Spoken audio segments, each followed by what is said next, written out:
नमस्कार, राधे राधे, जय श्री कृष्ण। कैसे हो आप सभी? चलिए, आज की जो अपनी क्लास होगी काफी शानदार होने वाली है, काफी जानदार होने वाली है।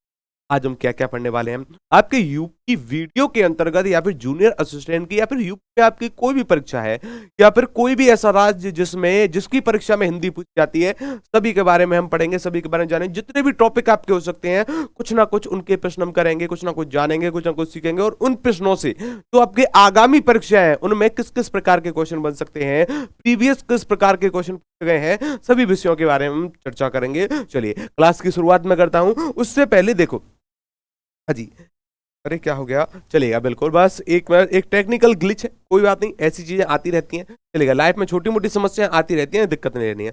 हाँ, अब अगर अभी तक आपने रिजल्ट गुरु का मोबाइल ऐप डाउनलोड नहीं किया है तो मोबाइल ऐप को डाउनलोड करिएगा। यहां से आप किसी भी क्लास की पीडीएफ या फिर कोई भी आपको नोट चाहिए, कोई क्विज लगाने हैं, सब यहां से बिल्कुल फ्री में है। चलिए जी, मैं शुरू करता हूं अपनी इस प्यारी क्लास को। देखो, इतनी सारी स्टेट के लिए हम पढ़ा रहे हैं। आपका कोई मित्र हो जो Telugu exam, MP exam, Rajasthan exam, HR, Punjab, defence या फिर TGT, Orissa, Bihar, UP, West Bengal, UK, HP या फिर यूपी किसी भी परीक्षा की तैयारी कर रहा हो, सभी के लिए क्लासेस चैनल पर उपलब्ध हैं। चलिए आगे आते हैं, आगे चलते हैं। तो क्वेश्चन नंबर 1 से हमको उत्तर करना है। क्वेश्चन नंबर 1 के बारे में जानिएगा। क्वेश्चन नंबर 1 हमसे क्या कह रहा है, क्या पूछा जा रहा है हमसे, इस प्रश्न के बारे में थोड़ा सा ध्यान से देखते हैं। संयुक्त सर्वनाम नामक सर्वनाम की एक पृथक श्रेणी का उल्लेख इनमें से किस विद्वान के द्वारा किया गया है? कमेंट करके आपको बताना है। सबसे शानदार प्रश्न है। सबसे पहले तो यही जानो, संयुक्त सर्वनाम किसको कहते हैं?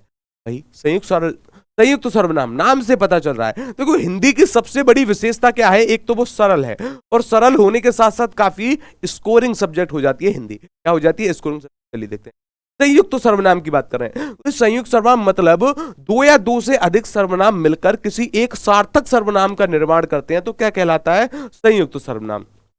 याद रखिएगा, एक व्याकरण हुए। अब देखो, व्याकरण मैंने शब्द का प्रयोग किया, इस शब्द पर थोड़ा सा ध्यान दीजिएगा। मैंने किस शब्द का प्रयोग किया है? व्याकरण का। किसका? व्याकरण। व्याकरण अक्सर पूछा जाता है किसको कहते हैं? ऐसा व्यक्ति जिसको हिंदी वर्णमाला का अच्छी तरीके से ज्ञान हो, वर्णमाला कहना गलत होगा, हिंदी भाषा का काफी अच्छा ज्ञान हो, तो उसको कहते हैं व्याकरण। क्या कहते हैं? व्याकरण कहा जाता है। हिंदी में एक व्याकरण हुए हैं डॉक्टर दीप सिल्स जी। कौन से हुए हैं? दीप सिल्स जी। ये रूस में, इनका जो ज्यादातर जीवन रहा है वह रूस में व्यतीत हुआ है। किसमें? रूस में। किसमें भाई? रूस में इन्होंने अपना जीवन व्यतीत किया है। वहीं पर इन्होंने एक किताब लिखी थी। क्या लिखी थि? किताब लिखी थी। और उसी किताब में इन्होंने संयुक्त सर्वनाम का सबसे पहली बार जिक्र किया था कि हाँ, संयुक्त सर्वनाम भी हो सकते। तो वह मुनि कौन से हैं? वह व्याकरण कौन से हैं? डॉक्टर दीम सिल्स जी। इसको याद रखिएगा, ठीक है ना? चलेगा, बिल्कुल आगे लेकर चलता हूं। हाँ जी, लेकिन इस प्रश्न के बारे में भी थोड़ा सा जानिएगा। क्या है साहब? जॉर्ज ग्रेयसन। जॉर्ज ग्रेयसन कौन है? जॉर्ज ग्रेयसन वो व्यक्ति हैं जिन्होंने हिंदी साहित्य को, किसको भाई? हिंदी साहित्य को सबसे पहले विभाजित किया था। सबसे पहले विभाजित किया था। विभाजित किया था। हिंदी साहित्य को इन्होंने 11 भागों में बांटा था। कितने भागों में? 11 भागों में। स्टार लगाकर लिखिएगा। आगे आते हैं। चलिए, इस प्रश्न के बारे में बताइएगा। इस प्रश्न का सटीक उत्तर क्या होगा? जो क्रिया अभी हो रही है उसे क्या कहोगे?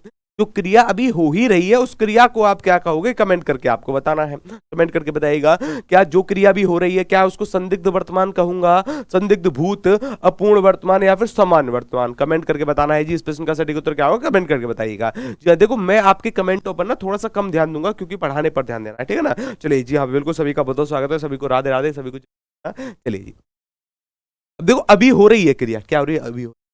अक्सर हमसे पूछा जाता है, एक टॉपिक होता है हिंदी में काल। क्या होता है? काल। काल हम पढ़ते हैं। काल का हिंदी व्याकरण के अनुसार जो अर्थ होता है वह समय होता है। क्या होता है? समय।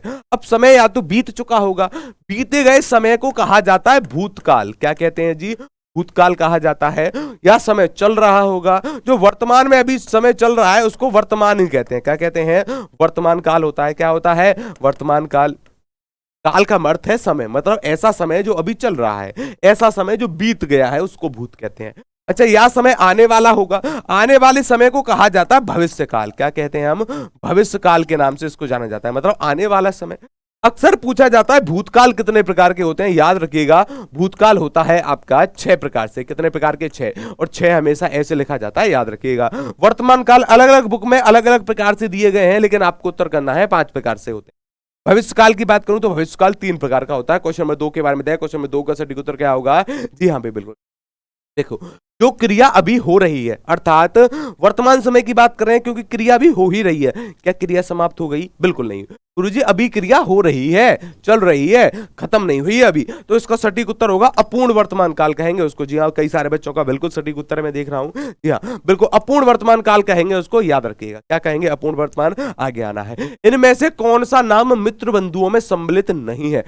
ताल लगा लो, छपेगा किसी ना किसी प्रश्न में। सबसे अच्छा प्रश्न आप कर रहे हैं। इस प्रश्न के बारे में बताइएगा, इस प्रश्न का सटीक उत्तर क्या होगा? इनमें से कौन सा नाम मित्र बंधुओं में सम्मिलित नहीं है? अब देखो, एक नाम है गणेश बिहारी, सुखदेव बिहारी, श्याम बिहारी, कृष्ण बिहारी। कौन सा नहीं हो? क्वेश्चन नंबर 3 के बारे में बताइएगा। हाँ जी, देखो क्वेश्चन नंबर 3 के बारे में एक चीज जाननी है आपको। हाँ, मित्र बंधु कौन है? कौन है मित्र बंधु?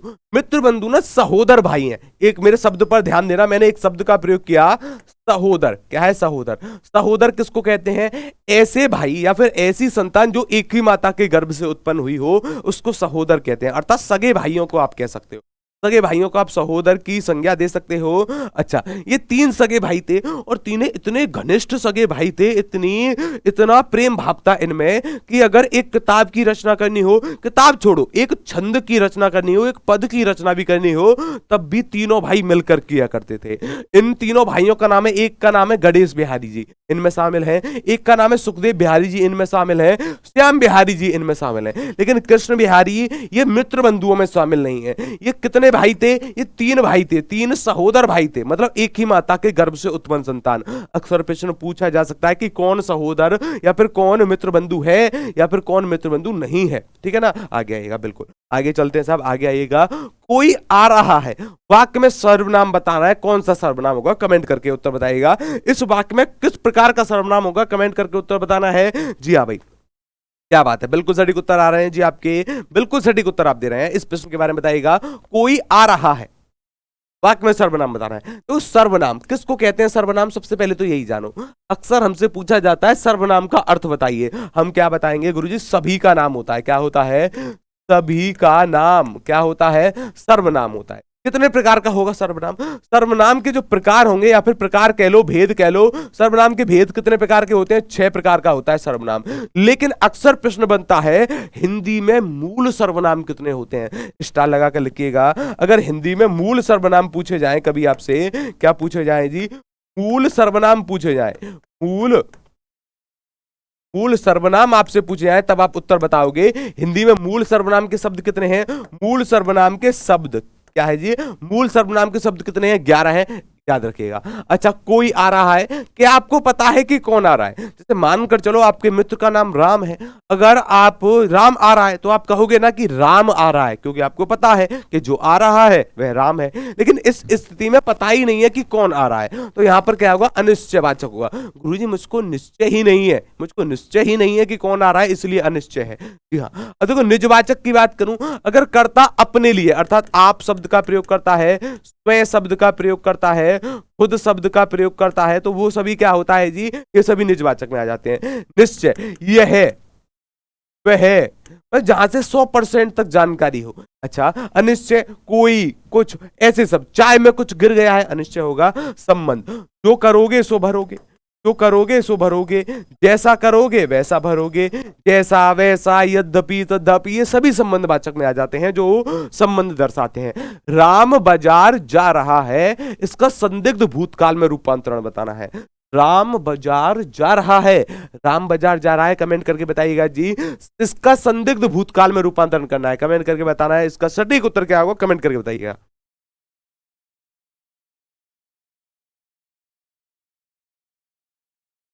क्या बात है, बिल्कुल सटीक उत्तर आ रहे हैं साहब आपके, बिल्कुल, क्या बात है, बिल्कुल सही उत्तर है जी। देखिएगा, राम बाजार जा रहा है, अब इसका संदिग्ध भूतकाल में रूपांतरण करना था। एक चीज मैं आपको बता चुका हूं कि भूतकाल बीती हुई क्रिया को कहते हैं, अर्थात बीते हुए समय को कहते हैं, ऐसा समय जो निकल चुका है। संदिग्ध मतलब भूतकाल में संदिग्ध है, मतलब क्या चीज वह हुई है या नहीं हुई है, इस पर संदेह अभी बाकी है। क्वेश्चन 5 के बारे में, क्वेश्चन 5 का सटीक उत्तर क्या होगा जी? देखो, राम बाजार जाएगा, ये तो भविष्यकाल होगा, भविष्यकाल हो जाएगा कि राम बाजार जाएगा। राम बाजार गया था, भूतकाल है।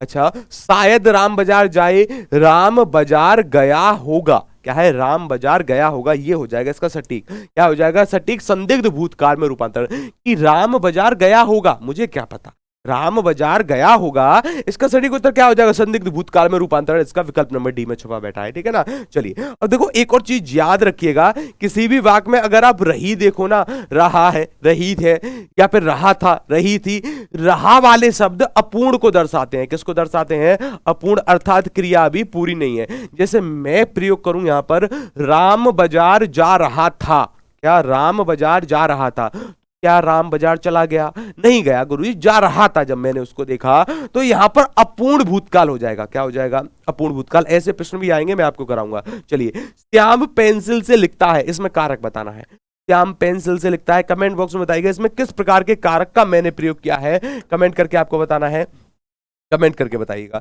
किस प्रकार के कारक का प्रयोग मैंने किया है। देखो कारक का दूसरा नाम क्या होता है, कारक को परसर्ग कहा जाता है। क्या कहते हैं, कारक को परसर्ग कहा जाता है, सभी को पता है। कारक कितने प्रकार के होते हैं, 8 प्रकार के कारक की विभक्ति होती है। अच्छा देखो, श्याम पेंसिल से लिखता है, किससे लिखता है, श्याम पेंसिल से। जहां से भी से कारक चिन्ह का बोध हो, किसका, से कारक चिन्ह का। से कारक चिन्ह आपको 2 जगह दिखेगा, कौन कौन सी जगह, एक तो दिखेगा आपको अपादान में, किसमें दिखेगा, अपादान कारक में, एक दिखेगा आपको करण कारक में, किसमें दिखेगा, करण कारक में। दोनों में से कारक विभक्ति छुपी होती है, दोनों में क्या होती है, दोनों में से कारक विभक्ति छुपी होती है। अपादान में से कारक विभक्ति अलग करने के लिए आती है, किसके लिए आती है जी, अलग करने के लिए आती है, किसके लिए आती है, अलग करने के लिए, या फिर अलगाव की स्थिति कह सकते हो। यहां पर करण में ये साधन के बारे में बोध करा रहा है। अब श्याम का लिखने का साधन क्या है, श्याम का लिखने का साधन है पेंसिल, तो यहां से साधन का बोध हुआ, किसका बोध हुआ, साधन का, करण कारक होगा, क्या होगा, करण कारक। लेकिन अपादान के बारे में, अपादान जितना आसान आपको लगता है ना, उतना आसान है नहीं, क्योंकि इसमें से कारक चिन्ह का लोप होता है, जिसका अर्थ होता है अलग करने के लिए। क्या करने के लिए, अलग करने के लिए इसका बोध होता है। लेकिन हमेशा भय के लिए भी क्या प्रयोग किया जाता है, भय के लिए भी आपका प्रयोग किया जाता है अपादान। जैसे श्याम भालू से डरता है, या फिर मैं जितेंद्र सोनी कुत्ते से बहुत डरता हूं, क्योंकि मेरे ये पता नहीं फेयर है, कुत्ते से तो डर लगता ही है, चलेगा। हाँ, तो मैं कुत्ते से डरता हूं ना, तो ये मेरा भय है, क्या है, ये मेरा भय है, चलेगा। क्या हो जाएगा जी, यहां पर भय के लिए भी हो जाएगा अपादान। कैसे, अगर कई बार ऐसे भी पूछा जाता है, जब कोई वस्तु किसी से जन्म लेती है, तो जन्म लेने के लिए भी क्या होगा, अपादान का प्रयोग किया जाएगा, याद रखिएगा। अच्छा आगे आते हैं, देखो आपको यहां पर समझना है, यहां पर थोड़ा सा जानना है, सीखिएगा। देखो अगर मैं 2 वाक्य लिखता हूं आपके सामने, मैंने लिखा राम बस से घर जाता है, मैंने एक वाक्य लिखा, इसमें कारक बताइएगा, यहां पर भी से का प्रयोग किया। दूसरे वाक्य में मैंने लिखा है, दूसरे वाले वाक्य में मैंने लिखा है राम बस से गिर गया। देखो यहां पर भी से है, यहां पर भी से है, अंतर बताना है। देखो यहां पर साधन का बोध हो रहा है, राम किससे जा रहा है भाई, राम जा रहा है बस से, तो गुरु साधन के बारे में मुझको पता चला, साधन के लिए से का प्रयोग हुआ है, तो ये करण कारक होगा, क्या हो जाएगा, करण कारक। और यहां पर राम बस से अलग हो गया, क्या हो गया, अलग हो गया, और अलग करने के लिए से का प्रयोग किया जाए तो अपादान की स्थिति होती है, किसकी होती है, अपादान कारक की, याद रखिएगा बिल्कुल, क्या हो जाएगा यहां पर, अपादान। आगे चलिए इस प्रश्न के बारे में बताइए, इनमें से लड़ाई में प्रयुक्त प्रत्यय बताना है, लड़ाई में प्रयुक्त प्रत्यय मैंने कौन सा किया है, कमेंट करके बताइएगा जी, लड़ाई में प्रत्यय कौन सा प्रयोग किया गया है, ये अब आपको चुनना है। जी हाँ, बिल्कुल सभी के सटीक उत्तर है, क्या बात है, बिल्कुल सभी के सटीक उत्तर है। जी हाँ, इस प्रश्न के बारे में बताएगा, इस प्रश्न का सटीक उत्तर क्या होगा जी। तब तक आप इस प्रश्न का उत्तर करो और ये भी बताओ कि प्रत्यय कितने प्रकार के होते हैं, तब तक मैं थोड़ा सा जल पी लेता हूं, ठीक है ना। चलिए इस प्रश्न के बारे में बताइए।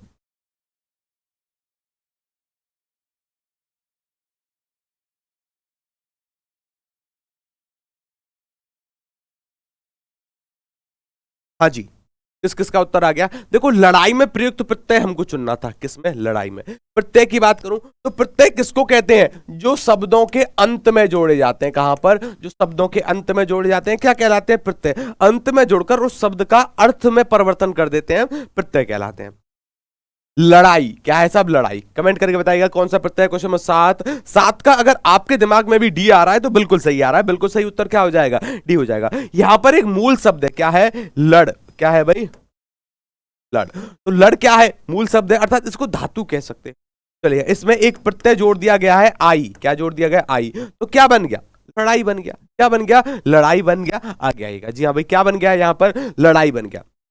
अब देखना है यहां पर, देखो प्रत्यय दो प्रकार के हो सकते हैं। एक प्रत्यय होता है आपका कृदंत प्रत्यय। क्या हो जाता है जी? कृदंत प्रत्यय। एक होता है आपका ताब्दिक प्रत्यय। कौन सा प्रत्यय होता है? ताब्दिक प्रत्यय। दोनों में जमीन आसमान का अंतर है। कृदंत प्रत्यय देखो कैसे कृदंत, कैसे क्रिया, ऐसे प्रत्यय जो क्रिया के अंत में जोड़े जाते हैं, यहां पर धातु के अंत में जोड़े जाते हैं। क्रिया के मूल रूप को क्या कहते हैं?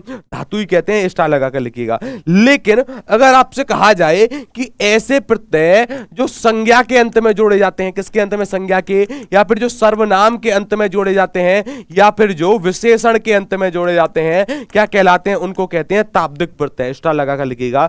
ये क्या कहलाते हैं? ये कहलाते हैं आपके ताब्दिक प्रत्यय। जैसे मैंने कई बार आपको एक उदाहरण कराया है, मैंने एक शब्द लिखा है यहां पर सेठ। सेठ में अगर मैंने एक प्रत्यय जोड़ दिया आनी, तो ये नया शब्द बन जाएगा सेठानी। क्या बन जाएगा जी? सेठानी। अक्सर पूछा जाता है सेठानी में प्रत्यय बताइए किस प्रकार का प्रत्यय है? सेठानी में प्रत्यय है ताब्दिक प्रत्यय, क्योंकि संज्ञा में जोड़ा गया है। किसमें जोड़ा गया है? संज्ञा में जोड़ा गया है। क्या कहलाएगा? ताब्दिक प्रत्यय। बिल्कुल सटीक उत्तर है जी हाँ। आगे आइएगा। इनमें से अपेक्षा के संपादक कौन है? स्टार लगा लो पत्र पत्रिकाओं वालों, वीडियो वालों, स्टार लगाइएगा। अच्छा प्रश्न है। कौन सा प्रश्न है? इनमें से अपेक्षा के संपादक कौन है? कमेंट करके बताइए। क्वेश्चन नंबर 8, क्वेश्चन नंबर 8 के बारे में बताना। क्वेश्चन नंबर 8 का सटीक उत्तर क्या हो जाएगा जी? हाँ बिल्कुल। देखो अभी भी कई सारे बच्चों के गलत आ रहे हैं, कई सारे बच्चे सही। यहां पर क्या हो जाएगा जी? तेज सिंह है। कौन से हैं? तेज सिंह माने जाते हैं अपेक्षा के संपादक। कल वाली क्लास में मैंने पत्र पत्रिकाओं की कुछ पीडीएफ में ना कुछ लिख कर दिया था, क्या आपने वो पढ़ा है? वहां से अक्सर एक ना एक प्रश्न फंसेगा, मैं आपको दिखा दूंगा जब आपकी वीडियो की परीक्षा होगी। चलिए, इनमें से अमानक वर्णों का विकल्प कौन सा होगा? स्टार लगा लो, छपने वाला प्रश्न है। और इस प्रश्न का उत्तर पता नहीं क्यों सभी जगह गलत चल रहा है, सभी जगह गलत है। आयोग ने भी गलत दे, ठीक है ना, आयोग भी गलत मानकर बैठा है। आज हमको सही उत्तर पता चलेगा। चलिए, इनमें से अमानक वर्ण कौन सा होगा? अमानक के बारे में बताइए। देखो अमानक अर्थात तो वह वर्ण जो अभी मानक नहीं है, मानक नहीं है अर्थात उसका प्रयोग अभी नहीं होता, वही तो अमानक होगा। जी हाँ, कमेंट करके बताएगा। देखो जो पुरानी हिंदी होती थी ना, पहले हम एक इस वाले वर्ण का प्रयोग किया करते थे, लगभग लगभग भा के बराबर होता था, भा के जैसा। अच्छा ये कलर आपको दिख रहा है क्या? कमेंट करके बताओ, ये कलर आपको दिख रहा है कि नहीं? लीजिए भाई, मैंने पेन का कलर चेंज कर दिया, ठीक है ना, मैंने पेन का कलर चेंज। भा क्या है भाई? भा कुछ इस प्रकार से होता था। किस प्रकार से? इस प्रकार से। लेकिन जो आपका आयोग है, जो आपका आयोग है, उसने इस प्रश्न का उत्तर बदल दिया। उसने अब इसकी जगह पर वह भा को मानने लगे उत्तर। किसको मानने लगे? भा को। लेकिन होता था असल में ऐसे। कैसे होता था? ऐसे होता था, याद रखिएगा। लेकिन अगर भा अमानक है तो अभी भी हम इसको वर्णमाला में पढ़ते हैं, अगर अमानक है तो पढ़ते क्यों है? ये भी तो बात होती है, ये भी तो प्रश्न उठाया जा सकता है। गुरुजी अगर अमानक वर्ण है जिसको मानते ही नहीं है, लेकिन वर्णमाला में तो उसको पढ़ा जाता है। दरअसल वो कुछ इस प्रकार का था, दरअसल वो कुछ इस प्रकार का था, लेकिन आयोग के द्वारा इसका उत्तर यही माना गया है। आपको अगर अंक चाहिए तो यही उत्तर करोगे। क्या करोगे? यही उत्तर करोगे। इसका सटीक उत्तर क्या हो जाएगा? भा। तो यहाँ पर रा छुपा बैठा है या। ये दोनों व्यंजन ना अक्सर पूछे जाने वाले हैं। एक है आपका र, एक है या। रा पूरी वर्णमाला में इकलौता व्यंजन है जिसके उच्चारण में जिह्वा में कंपन होता है, इसलिए इसको प्रकंपित कहा जाता है। क्या कहते हैं? इसी को प्रकंपित के नाम से जाना जाता है। और या का उच्चारण तालु के द्वारा होता है। मुंह के किस भाग से?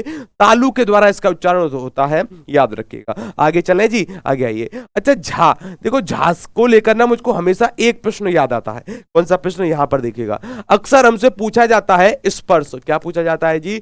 स्पर्श संघर्षी व्यंजन बताइए। स्पर्श संघर्षी व्यंजन कौन कौन से हो सकते हैं? स्पर्श संघर्षी के बारे में बताइएगा। देखो स्पर्श संघर्षी व्यंजन चार होते हैं। कितने होते हैं? चार होते हैं। एक होता है आपका चे, छे, जे, जे। ये चार होते हैं स्पर्श संघर्षी। इन्हीं को अक्सर पढ़ा जाता है, इन्हीं से अक्सर प्रश्न पूछा जाता है। हाँ जी भाई, तो क्या पूछा जा रहा है? कुंडलिया छंद किन दो छंदों के योग से बना है? स्टार लगा लो, छप सकता है। कुंडलिया क्या है भाई? कुंडलिया। इसके पूछे जाने के ना दो तीन कारण है। पहला कारण, हमने छंद पढ़ रखे हैं, यूपी वाली सुबह वाली क्लास में मैं छंद पढ़ा चुका हूं, ठीक है ना, छंद के एमसीक्यू भी करा दिए हैं। और अगर वन शॉट वीडियो देखनी हो तो इस वीडियो के इस प्लेलिस्ट में जाइएगा, यहां पर आपको छंद की बिल्कुल प्लेलिस्ट मिल जाएगी। कुंडलिया जो छंद है ना आपका, कुंडलिया छंद दो छंदों के योग से बनता है। एक है आपका दोहा छंद, एक है आपका रोला छंद। इन दोनों के योग से बनता है। सभी छंदों में 4 चरण होते हैं। कितने चरण होते हैं? सभी संधों में 4 चरण पाए जाते हैं। कितने चरण? 4 चरण। लेकिन ये जो कुंडलिया छंद है ना, इसमें 4 चरण नहीं होते हैं। इसमें चरणों की संख्या 6 पाई जाती है। कितनी पाई जाती है?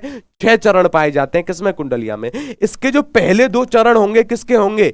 दोहा के होंगे। अंतिम जो 4 चरण होंगे रोला के होंगे। बस यही यहां से प्रश्न बनता है। प्रश्न 3 तरीके से पूछा जाता है कुंडलिया से। कैसे? सबसे पहला प्रश्न, कुंडलिया किन किन के योग से बनता है? कुंडलिया में चरण कितने होते हैं? 6 चरण होते हैं, लिखकर रखिएगा। और कुंडलिया में पहले 2 चरण दोहा के होते हैं, अंतिम 4 होते हैं रोला के।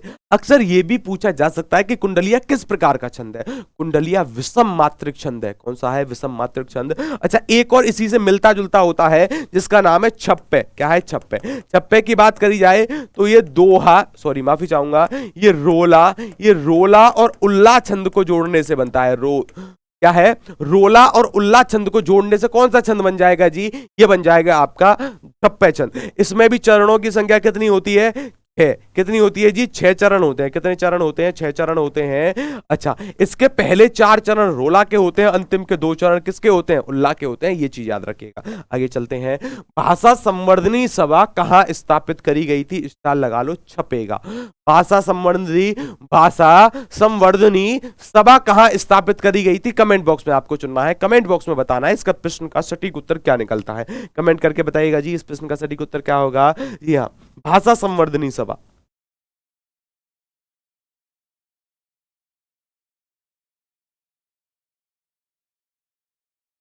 चलिए जी, तो भाषा संवर्धनी सभा कहां पर स्थापित करी गई है?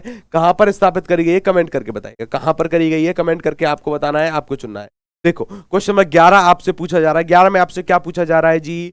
हाँ भाई बिल्कुल, देखो कई सारे बच्चों के तो उत्तर भी आ गए। अलीगढ़ में करी गई है। कहां पर करी गई है? अलीगढ़ में करी गई है। बिल्कुल सटीक उत्तर है। लेकिन यहां से एक प्रश्न बनता है।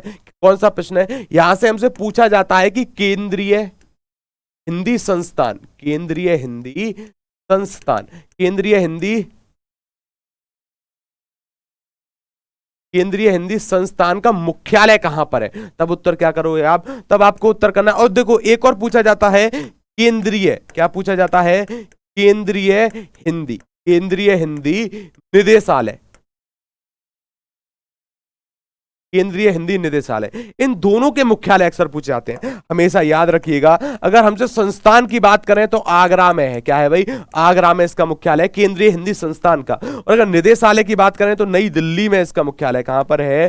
दिल्ली। आप कर सकते हो, क्या कर सकते हो? दिल्ली आप उत्तर कर सकते हो। बिल्कुल सटीक उत्तर होता है। क्या हो जाएगा जी? दिल्ली वाला बिल्कुल सटीक उत्तर है। हाँ, इसका क्या होगा? अलीगढ़। अच्छा देखो, वाराणसी, क्या है भाई? वाराणसी से एक चीज आपको याद रखनी है, यूपी का पहला अखबार, यूपी का पहला, मैं यहां पर लिख देता हूं, यूपी का पहला अखबार कहां से प्रकाशित होता है? या फिर का नाम क्या है? यूपी के पहले अखबार का नाम है बनारस अखबार। क्या है जी? बनारस अखबार, बनारस अखबार, याद रखिएगा। आगे चलते हैं। ज्ञानपीठ पुरस्कार, पहला ज्ञानपीठ पुरस्कार किस लेखक को प्रदान किया गया था? कमेंट करके उत्तर बताइएगा। पहला ज्ञानपीठ पुरस्कार के बारे में हमसे जानकारी मांगी है। पहला ज्ञानपीठ पुरस्कार किस लेखक को दिया गया? कमेंट करके उत्तर बताना है जी सभी को, सभी को उत्तर चुनना है। देखो, पहले ज्ञानपीठ, ज्ञानपीठ से ना कुछ बातें जान लो, कुछ बातें सीख लो। ज्ञानपीठ क्या है जी? ज्ञानपीठ, ज्ञानपीठ की अक्सर स्थापना पूछी जाती है। क्या पूछी जाती है? देखो मैंने एक लाइन ड्रॉ करी। हाँ जी, इसकी स्थापना अगर पूछी जाए, इसकी स्थापना कब होती है जी? इसकी स्थापना हो जाती है 1961 में। किसमें हो जाती है? 1961 में इसकी स्थापना होती है। लेकिन कई बार हमसे यह भी पूछा जाता है कि पहली बार कब प्रदान किए गए? पहली बार 1965 में दिए गए थे। कब दिए गए थे? पहली बार 1965 में दिए गए थे। पहले व्यक्ति का नाम था जी शंकर कुरूप। क्या था जी? जी शंकर कुरूप नाम था। कई बार इनकी भाषा पूछी जाती है। इनकी भाषा क्या थी? मलयालम इनकी भाषा थी। भारतीय साहित्य का सबसे बड़ा पुरस्कार है, अर्थात हिंदी साहित्य का सबसे बड़ा पुरस्कार कौन सा है? यही है ज्ञानपीठ पुरस्कार। इसमें उपहार राशि 11 लाख रुपए की दी जाती है। कितने रुपए की? 11 लाख रुपए की। एक देवी की प्रतिमा दी जाती है जिनका नाम है वाग्य देवी। क्या है? वाग्य देवी। और वाग्य देवी सरस्वती जी को कहा जाता है। अच्छा, अगर पूछा जाए कि पहली महिला कौन है? आशापूर्णा देवी। कौन है जी? आशापूर्णा देवी जी को दिया गया था। कब? 1976 में दिया गया था। स्टार लगा कर लिखिएगा। अक्सर पूछा जाता है, क्या भाई, अक्सर यह भी प्रश्न बन सकता है कि बताइए कि ज्ञानपीठ पुरस्कार हिंदी के लिए पहला किसको दिया गया था? हिंदी का पहला पुरस्कार किसको दिया गया था? ये दिया गया था सुमित्रा नंदन पंत को। किसको दिया गया था? सुमित्रा नंदन पंत जी को दिया गया था। अगर पूछा जाए इंग्लिश का किसको दिया गया था तो बताओगे अमिताभ घोष जी को दिया गया था। किसको दिया गया था? अमिताभ घोष जी को दिया गया था। अगर ये पूछा जाए, अगर आपसे पूछे कि कितनी भाषाओं में दिया जाता है, भाषाओं के बारे में आपको जानकारी दे कि कितनी भाषाओं में दिया जाता है, तो आप क्या बताओगे? भाई देखो, संविधान की 8वीं अनुसूची में 22 भाषाएं हैं। 22 जमा 1 टोटल 23 भाषा में दिया जाता है। ये एक भाषा है इंग्लिश। कौन सी है? इंग्लिश। टोटल 23 भाषाओं में दिया जाता है। भारतीय साहित्य का सबसे बड़ा पुरस्कार है। अच्छा, एक और चीज याद रखिएगा इसके बारे में, अक्सर पूछा जाता है हिंदी को कितनी बार दिया गया है, कमेंट करके बताओ। एक और पूछा जाता है 1982 में यामा रचना के लिए महादेवी वर्मा को दिया था। किसको दिया था? महादेवी वर्मा जी को दिया गया था। कौन सा पुरस्कार? यही ज्ञानपीठ पुरस्कार। 1982 के बाद इसमें एक संशोधन होता है। क्या होता है? 1982 के बाद, ये सन थोड़ा सा इंपोर्टेंट है, इसको छाप कर रखिएगा।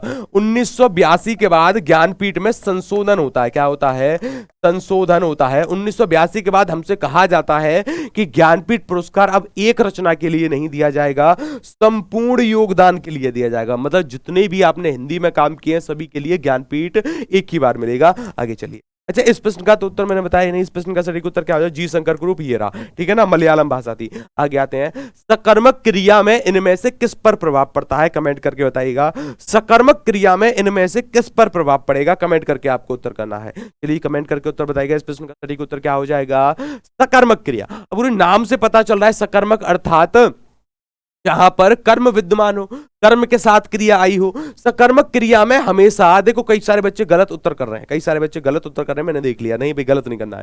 देखो सकर्मक गुरु जी कर्म के साथ है तो इसका प्रभाव कहां पर पड़ेगा? कर्म पर ही पड़ेगा। कई सारे बच्चे कर्ता करते हैं इस बच्चे का, इस प्रश्न का उत्तर नहीं भाई। अगर सकर्मक क्रिया है तो उसका प्रभाव कहां पर पड़ना चाहिए? गुरु सकर्मक कर्म के साथ है तो कर्म पर उसका प्रभाव पड़ेगा। कहां पर पड़ेगा? क्रिया का प्रभाव जो होगा कर्म पर पड़ेगा। लेकिन अगर अकर्मक होती, क्या होती? अकर्मक क्रिया होती, तब उसका प्रभाव कहां पर पड़ेगा? अकर्मक में पड़ता है, कर्ता पर, क्योंकि तब कर्म नहीं होता, तब सभी की सभी जिम्मेदारी कर्ता की हो जाती। ठीक है ना। इसका सटीक उत्तर क्या हो जाएगा? इसका सटीक उत्तर है ए। अक्सर पूछा जाता है सकर्मक और अकर्मक को कैसे पहचाने, ये प्रश्न अक्सर बनता है। देखिएगा, एक प्रश्न होता है आपका सकर्मक, क्या होता है? सकर्मक। एक प्रश्न होता है आपका अकर्मक, क्या होता है जी? अकर्मक। स्टार लगा कर लिखिएगा। सकर्मक की अगर बात बताई जाए आपको, सकर्मक स्टार लगाना है कर्म के साथ। अगर किसी वाक्य में आप क्या और किसने जोड़ने से उत्तर मिलता है तब क्या होता है? वहां पर सकर्मक होता है। लेकिन इसका एक अपवाद भी होता है, अपवाद के बारे में छाप कर रखिएगा। अक्सर यहीं से गलती होती है। अपवाद क्या होता है जी? देखिएगा, जितनी भी आपकी स्वाभाविक क्रिया है, कैसी क्रिया है? स्वाभाविक क्रिया मतलब जितनी भी प्राकृतिक क्रिया है, जैसे सूरज पश्चिम से निकलता है, बच्चा रोता है, बच्चा सोता है, चिड़िया आकाश में उड़ती है, पेड़ से पत्ता झड़ते हैं, पेड़ से पत्ते झड़ते हैं।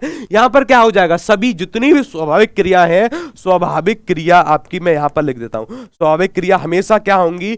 अकर्मक होंगी, अर्थात कर्म के बिना होंगी। कर्म के बिना होंगी। चाहे भले ही क्या और किसने जोड़ने से उत्तर मिलता है, लेकिन फिर भी अकर्मक करोगे अगर स्वाभाविक क्रिया है तो। ठीक है ना। इसका सटीक उत्तर क्या हो जाएगा? ए वालों बिल्कुल सटीक उत्तर है। आगे आते हैं। इनमें से छाया शब्द का बहुवचन क्या होगा? एक बार मैंने अपनी क्लास में पूछा था बच्चों से कि भाई छाया, ये जो बहुवचन है, बहुवचन किसको कहते हैं? एक बच्चा उठा, मुस्कुराया, बोला गुरुजी बहु को दिया गया वचन क्या कहलाता है? बहुवचन। में कहा भाई ठीक है, वो बात तो तेरी सही है, लेकिन सबके सामने नहीं बताना होता और एग्जाम में ऐसे उत्तर नहीं। ठीक है ना। अच्छा, तो बहुवचन जहां से दो या दो से अधिक संख्याओं के बारे में जानकारी मिले, क्योंकि हिंदी में द्वयवचन नहीं होता है, याद रखिएगा, हिंदी में द्वयवचन नहीं होता है। द्वयवचन संस्कृत में पाया जाता है, इसलिए दो संख्याओं के लिए भी आप किसका प्रयोग करोगे? बहुवचन का प्रयोग करोगे। हिंदी में काफी प्यारा सा टॉपिक होता है वचन। क्या होता है वचन? इसका शाब्दिक अर्थ होता है संज्ञा। अक्सर पूछा जाता है कि वचन का हिंदी में अर्थ क्या है? संख्या है। क्या है? संख्या। संख्या या तो एक वचन हो सकती है, क्या हो सकती है? एक वचन। या फिर संख्या आपकी क्या हो सकती है? संख्या हो सकती है आपकी बहुवचन। क्या हो सकती है? बहुवचन हो सकती है। एक वचन में एक संख्या के बारे में पता चलेगा, बहुवचन में जैसे ही संख्या एक से अधिक हुई या दो या दो से अधिक हुई तो वहां पर क्या हो जाएगा, बहुवचन। ये चीज इसलिए जरूरी है कि द्वयवचन नहीं होता है, और कई सारे शब्द ऐसे होते हैं जो सदैव एक वचन में प्रयोग होते हैं। छाप कर रखिएगा, जनता का प्रयोग एक वचन में किया जाता है, और झुंड, किसका भाई, झुंड का प्रयोग एक वचन में किया जाता है। पानी, पानी का प्रयोग एक वचन में। दूध का प्रयोग एक वचन में। सोना, चांदी, मतलब जितनी भी नापे तोले जाने वाली संज्ञा, जिनको नापा तोला जा सकता है, जितनी भी द्रव्यवाचक संज्ञा है, सामान्यतः एक वचन में प्रयोग होती हैं। अगर मैं बहुवचन की बात करूं, किसकी बात करूं, बहुवचन की, तो याद रखिएगा कुछ इसके भी शब्द होते हैं। प्राण का प्रयोग सदैव बहुवचन में करोगे, दर्शन का प्रयोग बहुवचन में करोगे, हस्ताक्षर का प्रयोग बहुवचन में करोगे, किसका, हस्ताक्षर का प्रयोग बहुवचन में करोगे, और आंसू का प्रयोग आप बहुवचन में करोगे, किसका, आंसू का प्रयोग बहुवचन में करोगे, बाल का प्रयोग आप बहुवचन में करोगे, बात भी बहुवचन में होती है, होश बहुवचन में होता है, क्या होता है, होश का प्रयोग बहुवचन में किया जाता है, समाचार का प्रयोग बहुवचन में किया जाता है, सदैव बहुवचन वाले शब्द हैं, याद रखिएगा। दाम का प्रयोग बहुवचन में किया जाता है। अलग अलग जैसे जैसे हम प्रश्नों को पढ़ते जाएंगे ना, ये लिस्ट लंबी होती चली जाएगी, और ये लिस्ट आपको बताएगी कि आपको सटीक उत्तर कहां पर करना है, ठीक है ना। छाया के बारे में बताइए, क्वेश्चन नंबर 14 के बारे में, क्वेश्चन का उत्तर क्या होगा जी, 14 के बारे में बताइएगा। क्या बात है जी, बिल्कुल सटीक उत्तर है आपके। 14 का सटीक उत्तर क्या होगा गुरुजी, छाया का तो छाया ही होगा। छाया का बहुवचन क्या होगा, छाया ही होगा, कुछ और नहीं होगा। जी हाँ भाई, छाया क्या है, कमेंट बॉक्स में बताइएगा। स्त्रीलिंग में प्रयोग करी जाती है, पुल्लिंग में, कमेंट करके बताइए। छाया स्त्रीलिंग है, पुल्लिंग है, कमेंट में बताना। हाँ जी, निम्नलिखित में से कौन सा शब्द भाषण के लिए उपयुक्त विशेषण होगा। साल लगा लो, छपेगा ये प्रश्न। यूपीएसआई 2021 का प्रश्न है, और वहां पर जब ये प्रश्न पूछा गया था ना, तो बच्चों ने 80% बच्चों ने इस प्रश्न का उत्तर गलत दिया था। देखो, चलो पहले आप उत्तर दो, उसके बाद इस प्रश्न का उत्तर मैं बताऊंगा। देखो, भाषण के लिए विशेषण बताना है। विशेषण के बारे में बस एक चीज याद रखिएगा, विशेषण किसकी विशेषता बताएगा। विशेषण या तो संज्ञा की विशेषता बताता है, या फिर सर्वनाम की विशेषता बताता है, और किसी की नहीं। या तो संज्ञा की या फिर सर्वनाम की। अच्छा, क्या विशेषण विकारी शब्द है कि अविकारी शब्द, कमेंट पता है आपको। देखिएगा, विकारी शब्द किसको कहते हैं, ऐसे शब्द जिनमें विकार अर्थात परिवर्तन होता हो। किस प्रकार से परिवर्तन, लिंग, वचन, काल, कारक, इनके अनुसार अगर परिवर्तन होता है किसी शब्द में तो वह विकारी कहलाते हैं। परिवर्तन आपके 4 शब्दों में होता है, याद रखिएगा। ये अक्सर प्रश्न बनता है कि निम्नलिखित में से कौन सा विकारी है, कौन सा विकारी नहीं है। याद रखिएगा, एक तो संज्ञा, क्या है जी, संज्ञा विकारी शब्द है। सर्वनाम भी विकारी शब्द है, क्या है, सर्वनाम भी विकारी शब्द है, क्योंकि भाई देखो संज्ञा है तो सर्वनाम भी होगा, क्योंकि संज्ञा के स्थान पर आने वाले शब्द ही सर्वनाम कहलाते हैं। विशेषण, क्या है जी, विशेषण क्या है, विशेषण भी आपका विकारी शब्द है। और एक होता है आपका क्रिया, क्रिया भी क्या है, जिस पर लिंग, वचन, कारक का प्रभाव पड़ता है, ये क्या हो जाती है, ये भी होती है आपकी विकारी शब्द, ठीक है ना। चलिए, कौन सा होगा, देखो भाषण के लिए, भाषण हमेशा, भाषण के लिए अगर आप विशेषण का प्रयोग करोगे तो ओजस्वी होगा। क्या होगा, ओजस्वी सटीक विलोम शब्द हो जाएगा। आगे आते हैं, आगे चलते हैं। अच्छा, विलोम कह रहा हूं मैं, विशेषण हो जाएगा, क्या हो जाएगा, विशेषण। आइए आगे आइएगा, इनमें से शुद्ध शब्द कौन सा होगा, कि किसमें व्याकरण की दृष्टि से एक भी शुद्धि नहीं है, कमेंट करके बताइएगा।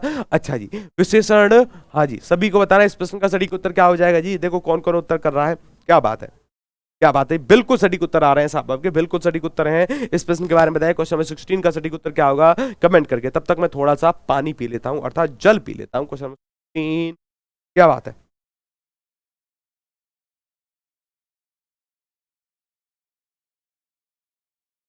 हेलो, हाँ जी, आवाज आ रही है, बिल्कुल।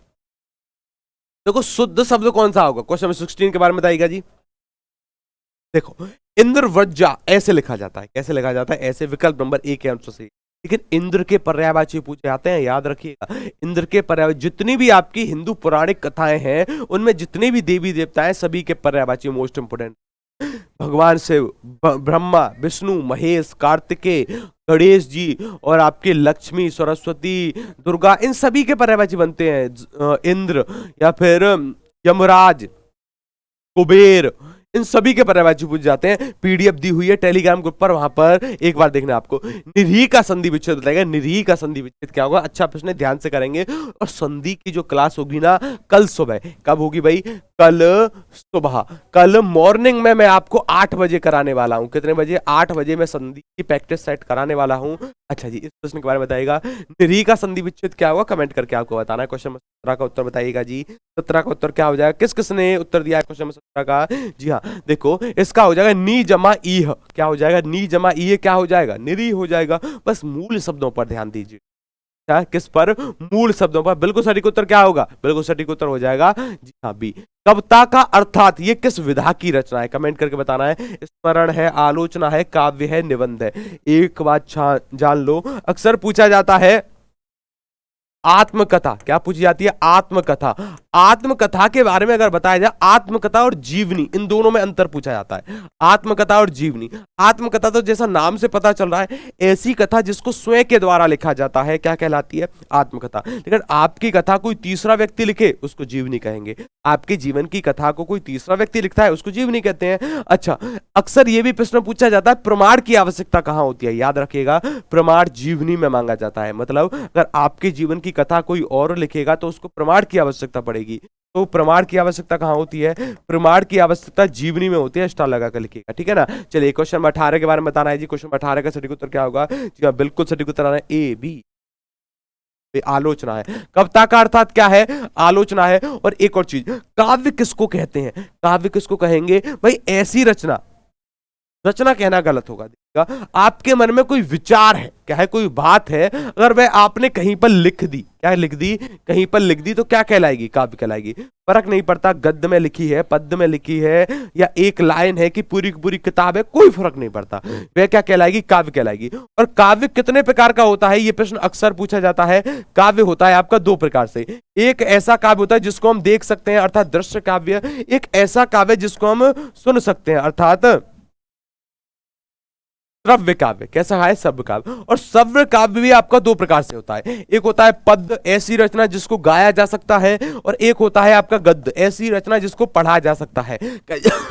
माफी चाहूंगा, कई सारी ऐसी रचनाएं भी होती हैं जो आदि गद्य में होती हैं, आदि पद्य में होती हैं। अच्छा देखो, कई सारी ऐसी रचनाएं होती हैं जो आदि गद्य में होती हैं और आदि किस में होती हैं, पद्य में होती हैं। उस रचना को क्या कहते हैं, उस रचना को कहते हैं चंपू काव्य। क्या कहते हैं, चंपू काव्य उसको कहा जाता है, याद रखिएगा। इस प्रश्न का सटीक उत्तर क्या हो जाएगा जी, बी वाला बिल्कुल सटीक उत्तर है। आगे चलते हैं, इनमें से शुद्ध शब्द कौन सा होगा, शुद्ध शब्द के बारे में बताइएगा। इनमें से शुद्ध शब्द कौन सा है, कमेंट बॉक्स में उत्तर बताना है आप सभी को। चलेगा जी हाँ, देखो आपके साथ मैम भी उत्तर कर रही हैं, क्या बात है। चलेगा, क्वेश्चन 19 के बारे में बताया, क्वेश्चन 19 का सटीक उत्तर क्या होगा। चलिए, वाह जी वाह।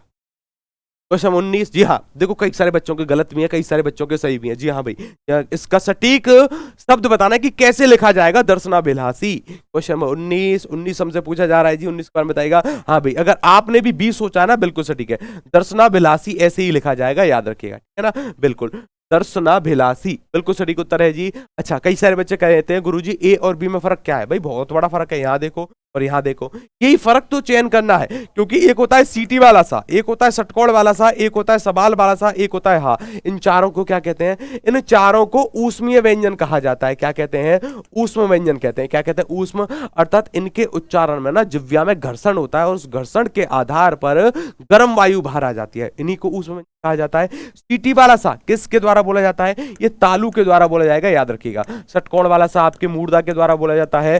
दंत के द्वारा आपका सा सवाल बोला जाता है। ये हा, ये कंठ द्वार के द्वारा बोला जाएगा, किसके द्वारा, कंठ द्वार के द्वारा बोला जाएगा, लिख कर रखिएगा, ठीक है ना। आगे आते हैं, चलिए अब देखो ये एक क्या है, ये एक गद्यांश है। गद्यांश हमको सॉल्व करना है। पहले तो सबसे पहले ना गद्यांश को सॉल्व करने की सबसे अच्छी ट्रिक क्या है, सबसे पहले प्रश्न को पढ़ो। प्रश्न को पढ़ते ही आपको गद्यांश पढ़ना है, जैसे ही वो लाइन आएगी तुरंत आपके दिमाग में उत्तर आ जाएगा। उपयुक्त गद्यांश के अनुसार देश प्रेम का अंकुर किस में विद्यमान है, किस में विद्यमान है भाई, देश प्रेम का अंकुर, कमेंट करके बताइएगा। अब गद्यांश को पढ़ो, अब 30 सेकंड में गद्यांश पढ़ना भाई। क्वेश्चन नंबर कौन सा है, 20 के बारे में बताइए। 20 का सटीक उत्तर क्या होगा जी, हाँ जी, देश प्रेम का अंकुर किस में विद्यमान है, क्या बात है। देखो सभी प्राणियों में, किसमें है साहब, सभी प्राणियों में है देश प्रेम का अंकुर। इसका सटीक उत्तर क्या हो जाएगा, इस गद्यांश के अनुसार इसका सटीक उत्तर होता है सी। देखो कहां पर छुपा बैठा है, कहां पर है भाई, चलिए मैं देखता हूं। हाँ हाँ हाँ,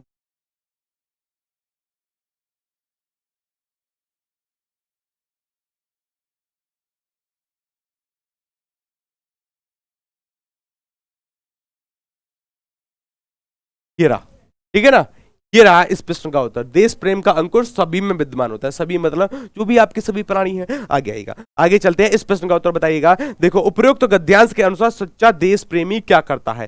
तो सच्चे देश प्रेमी का काम क्या है, कमेंट करके बताना है। सच्चे देश प्रेमी का काम क्या है? जी हाँ भाई, बिल्कुल सभी के सटीक उत्तर आ रहे हैं। कुछ बच्चों के उत्तर भी नहीं आ रहे। देखो, गद्यांश की प्रैक्टिस यही करनी है। सबसे पहले क्वेश्चन पढ़ो, क्वेश्चन पढ़ने के बाद अगर आप गद्यांश पढ़ जाओगे तो जैसे ही वो लाइन आएगी ना, तुरंत आपके दिमाग में टिक करेगा, तुरंत आप उत्तर कर पाओगे। चलिए, इस प्रश्न के बारे में बताना है। इस प्रश्न का सटीक उत्तर क्या होगा जी? इस प्रश्न के बारे में क्वेश्चन नंबर 21 के बारे में बताना है। 21 का सटीक उत्तर क्या होगा? चलिए देखते हैं। देखो, उपयुक्त गद्यांश के अनुसार सच्चा देश प्रेमी क्या करता है?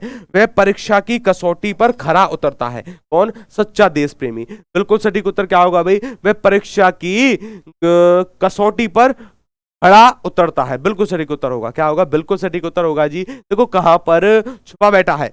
ये रहा भाई, ठीक है ना। अच्छा, देखो यहां पर हमको बताया गया है कि जो कायर लोग होते हैं ना, वो परीक्षा की घड़ी में भाग जाते हैं, लेकिन सच्चा देश प्रेमी परीक्षा की कसौटी पर खड़ा उतरता है। बिल्कुल सही है। आगे चलते हैं। उपयुक्त गद्यांश के अनुसार देश प्रेम से आपका क्या अभिप्राय है? देश प्रेम से आपका अभिप्राय क्या है? अब देखो, यहां पर इस प्रश्न के लिए गद्यांश को पढ़ने की सच में आवश्यकता नहीं है। ये तो कॉमन सेंस पर डिपेंड करता है प्रश्न। अगर आप कहां तक सोच सकते हैं, अगर आप जहां तक सोच सकते हैं ना, तो इस प्रश्न का उत्तर आ जाएगा। क्वेश्चन नंबर कौन सा है? 22 के बारे में बताएगा। 22 का सही उत्तर क्या हो जाएगा जी? देखिएगा, देश प्रेम से पूछा है। देश प्रेम देश के प्रति व्यक्ति का स्वाभाविक ममत्व क्या कहलाता है? ये कहलाता है आपका देश प्रेम। क्या कहलाता है जी? देश प्रेम कहलाता है। आगे आना है। चलिए, इनमें से कौन सा शब्द शिव का पर्यायवाची नहीं है? अक्सर बता दिया है, जितने भी आपकी पौराणिक कथाएं हैं उनमें जितने भी देवी देवताओं के नाम प्रयुक्त हुए हैं, सभी के सभी पूछे जाते हैं। सभी के सभी पूछा है। वृश्चिक, कामारी, अतंक, सोमेश्वर। क्वेश्चन नंबर 23 के बारे में कौन सा नहीं होगा? क्वेश्चन नंबर 23 का सटीक उत्तर 23 के बारे में बताइएगा। क्या बात है? बिल्कुल सही।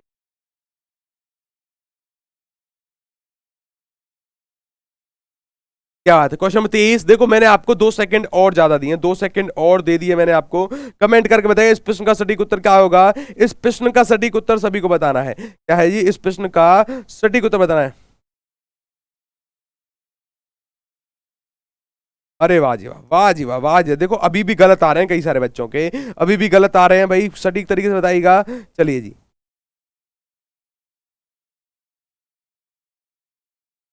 हाँ जी, क्या बात है, क्या बात है, क्या बात है, क्या बात है। जी हाँ, देखो, अगर भगवान शिव की बात करूं, सबसे पहले तो एक चीज जानो, इनको पंचानन कहा जाता है। क्या कहते हैं इनको? पंचानन के नाम से जाना जाता है, क्योंकि इनके 5 क्या है? इनके 5 मुख माने जाते हैं। और चतुरानन, 4 मुख किसके हैं? ब्रह्मा जी के हैं। 6 मुख किसके हैं? षडानन किसको माना जाता है? कार्तिकेय जी को, भगवान शिव के बड़े बेटे, ठीक है ना, कार्तिक। दशानन रावण जी को। अच्छा जी, तो पंचानन में क्या होगा? पंचानन भी शिव का पर्यायवाची होगा। देखो, कामारी शिव का होता है, अतंक होता है, सोमेश्वर होता है, लेकिन वृश्चिक, वृश्चिक का अर्थ क्या होता है? जो तीर बाण नहीं होता है ना, जो तीर जो धनुष में प्रयोग किया जाता है, तीर इसका अर्थ होता है, या फिर बाण आप कह सकते हो। क्या कह सकते हो? बाण। जी हाँ, कई कई जगह पर धनुष के लिए भी इसका प्रयोग कर लिया जाता है, जो कि गलत होता है, ठीक है ना।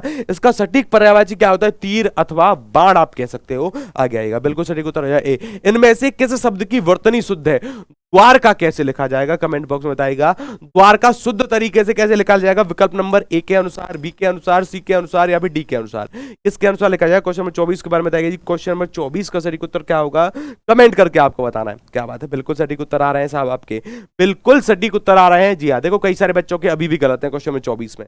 क्वेश्चन 24 का द्वारका कैसे लिखते हैं? विकल्प नंबर ए के अनुसार लिखते हैं। कैसे लिखते हैं? विकल्प नंबर ए के अनुसार। अक्सर हमसे यह भी पूछा जाता है, उज्जवल को कैसे लिखा जाता है? याद रखिएगा, इस पर 2 जा आते हैं जो कि वा पर जुड़े रहते हैं। कई बार पूछा जाता है, पत्नी को कैसे लिखते हैं? तो पत्नी पर बड़ी ई की मात्रा आती है। पत्नी को तो कैसे भी लिख लो साहब, हाथ तो कांपते हैं, नाम बड़ा ही खतरनाक शब्द है। चलेगा, बिल्कुल। इनमें से कौन सा शब्द पुत्र का अनेकार्थी शब्द होगा? देखो, यहां पर कुछ शब्दों के बारे में जानिएगा। कुछ एक एक प्रश्न में से ना क्वेश्चन ढूंढ ढूंढ कर लेकर आओ। पूरे शब्द किसको कहते हैं? शब्द भाषा की सबसे छोटी सार्थक इकाई कौन सी है? शब्द है, मतलब जिसका अपना कोई अर्थ होता है। और शब्द को दूसरे नामों में पद भी कहा जाता है। बस एक छोटा सा अंतर होता है शब्द और पद में। जैसे राधा क्या है? अगर ये अकेला लिखा गया है तो क्या कहलाएगा? ये शब्द कहलाएगा। अगर मैंने लिख दिया राधा घर जाती है, राधा घर जाती है, तो अब राधा का प्रयोग एक वाक्य में हो गया, तो अब वाक्य में प्रयोग किया गया शब्द क्या कहलाता है? पद कहलाता है। पद कभी स्वतंत्र प्रयोग नहीं होगा, याद रखिएगा। अगर स्वतंत्र प्रयोग करना है तब पद शब्द कहलाएगा। क्या कहलाएगा? शब्द। अंतर यही है छोटा सा, अक्सर पूछा जाता है। चलिए जी, कौन सा पुत्र का अनेकार्थी शब्द है? पुरुष, ईश्वर, राधा, पूत। बच्चे को पता होगा, विकल्प नंबर डी इसका सटीक उत्तर होगा। पूत का एक अर्थ क्या होता है? पूत का एक अर्थ तो पुत्र भी होता है, याद रखिएगा। बिल्कुल सटीक उत्तर है जी आपका। आगे आते हैं, डी वालों बिल्कुल सही है। निम्नलिखित में से अर्धविराम वाला चिन्ह चुनना है कि अर्धविराम वाला चिन्ह कौन सा होगा? कमेंट करके बताइएगा। अर्धविराम वाला चिन्ह चुनिएगा जी। अर्धविराम वाला चिन्ह कौन सा होगा? चलेगा बिल्कुल। अर्धविराम वाला चिन्ह कौन सा हो सकता है? कमेंट करके आपको बताना है। Question number 26। क्या बात है, बिल्कुल सटीक उत्तर है जी आपका। बिल्कुल सटीक उत्तर आ रहा है। क्या बात है, देखो कई सारे बच्चे गलत भी कर रहे हैं। अर्धविराम।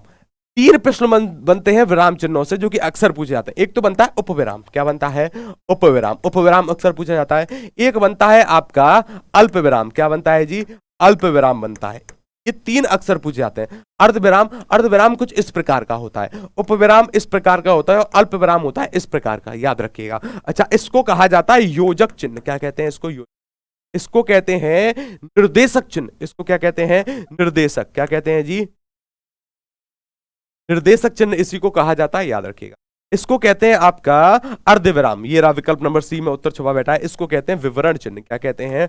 विवरण चिन्ह। क्या कहते हैं? विवरण चिन्ह, याद रखिएगा।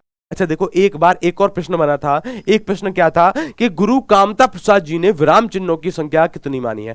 बार बार हम गुरु कामता प्रसाद क्यों पढ़ते हैं? क्या किसी के दिमाग में ये प्रश्न आया? भाई देखो, हिंदी का एक बहुत जाना माना नाम है गुरु कामता प्रसाद जी। बहुत बड़े व्याकरण हुए हैं, लेकिन मेरे द्वारा इनकी एक पुस्तक भी आती है, हिंदी व्याकरण का मौलिक ज्ञान, कुछ इस प्रकार से, लेकिन वो अभी आपको नहीं पढ़नी है, क्योंकि उस पुस्तक में ना इन्होंने अपने हिसाब से विचार बताए, अपने विचार प्रकट किए हैं।